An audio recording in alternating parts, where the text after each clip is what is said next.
বাংলাদেশে ঘটে যাওয়া এই সমস্ত আসিয়া সহ সমস্ত নারী নির্যাতন এবং ধর্ষণ কাণ্ডের প্রতিবাদে এবং এটার সুষ্ঠু আইনি রাষ্ট্রীয় আইনের মোতাবেক আমরা এটার বিচার দাবি করছি, সর্বোচ্চ বিচার দাবি করছি। এবং সারা দেশে এই যে নৈরাজ্যকর পরিস্থিতি, এই সমস্ত পরিস্থিতিকে অ্যাড্রেস করে আমরা বলতে চাচ্ছি এই সমস্ত যে অভ্যুত্থানের পরবর্তী সময়ে মানুষের যে আকাঙ্ক্ষা ছিল একটু ভালো করে বাঁচবার আকাঙ্ক্ষা, সেই আকাঙ্ক্ষা মারাত্মকভাবে ব্যাহত হয়েছে এবং এখানে যারা দায়িত্বশীল ব্যক্তি তারা তাদের দায়িত্ব পালনে অপারগ এবং তাদের এখানে আমরা এই জায়গাটাকে বিবেচনা করে দেখার জন্য কথা বলছি। আমার নাম বুশরা সোহেল, আমি একজন শিক্ষার্থী এবং সমাজতান্ত্রিক ছাত্রফ্রন্টের কর্মী।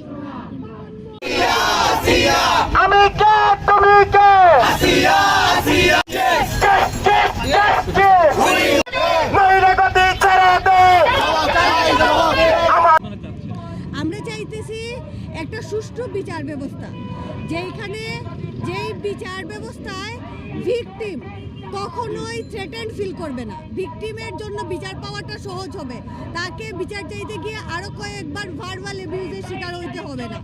এখন দ্রুত বিচার ট্রাইব্যুনাল গঠন করে এইটার সময়সীমা বিশেষজ্ঞরা নির্ধারণ করতে পারবেন বলে আমরা বিশ্বাস রাখি, কিন্তু 24 ঘন্টার মধ্যে ধর্ষণের বিচার আসলে হওয়া সম্ভব না। এইটা আমাদের এই ধরনের অযৌক্তিক কোনো দাবি দেওয়া আমাদের নেই।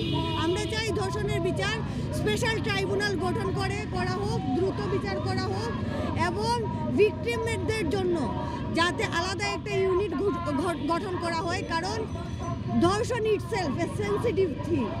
একজন ভিকটিমের পক্ষে সবসময় স্বতঃস্ফূর্তভাবে ঘটনার বর্ণনা দেওয়া বা বিচার দাবি করা সম্ভব হয়ে ওঠে না।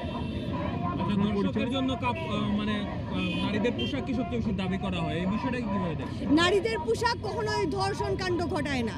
ধর্ষণের একমাত্র কারণ হচ্ছে পুরুষতন্ত্র এবং পুরুষতান্ত্রিক রাষ্ট্র ব্যবস্থা। যেই রাষ্ট্র ব্যবস্থায় ধর্ষণের বিচার পাওয়ার কোনো নিশ্চয়তা নাই, সেই রাষ্ট্র ব্যবস্থায় মূলত ধর্ষকের জন্ম দেয়।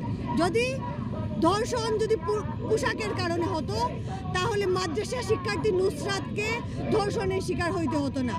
হিজাব পরিহিত তরুণী তনুর লাশ ক্যান্টনমেন্টে পাওয়া যাইত না। 3 বছরের শিশু 8 বছরের শিশু ধর্ষণের শিকার পোশাকের কারণে হয় নাই। 68 বছরের বৃদ্ধা কখনো পোশাকের কারণে ধর্ষণের শিকার হয় না। এটা হইতেছে পুরুষের ক্ষমতার যে অন্যায় চর্চা, অন্যায্য চর্চা এবং রাষ্ট্রের মদত, সেই কারণেই ধর্ষণ হয়। আমি বাংলাদেশ ছাত্র ইউনিয়ন সিলেট জেলা সংসদের সভাপতির দায়িত্ব পালন করছি। আজকের আয়োজনটা কারা করেছে আসলে?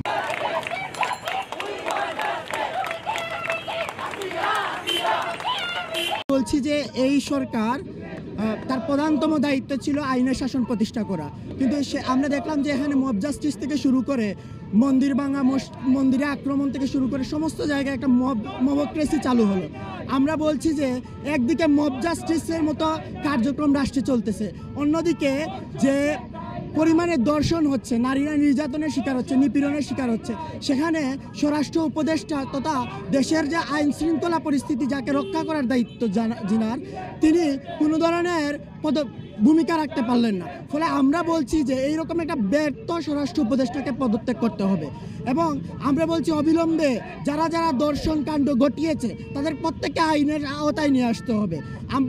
আমরা যখনই এইসব দাবি করছি তখনই বলা হচ্ছে যে পুলিশ প্রশাসন এখনো শক্ত অবস্থানে যেতে পারে নাই, কিন্তু আমরা যখন একটা শ্রমিক আন্দোলন দেখছি, একটা শিক্ষকদের আন্দোলন দেখছি, এই পুলিশ সেখানে নির্মমভাবে নির্যাতন করছে। ফলে দর্শকদের বিরুদ্ধে কোনো ধরনের পদক্ষেপ নিতে পারতেছে না, আবার যখন একটা ন্যায় আন্দোলন চলতেছে, ন্যায় দাবির ভিত্তিতে লড়াই চলতেছে, সেখানে আক্রমণ করছে। আমরা বলছি যে এইভাবে চলতে দেওয়া যাবে না, সেই জায়গা থেকে আমরা আজকে এই আন্দোলনে সামিল হয়েছি।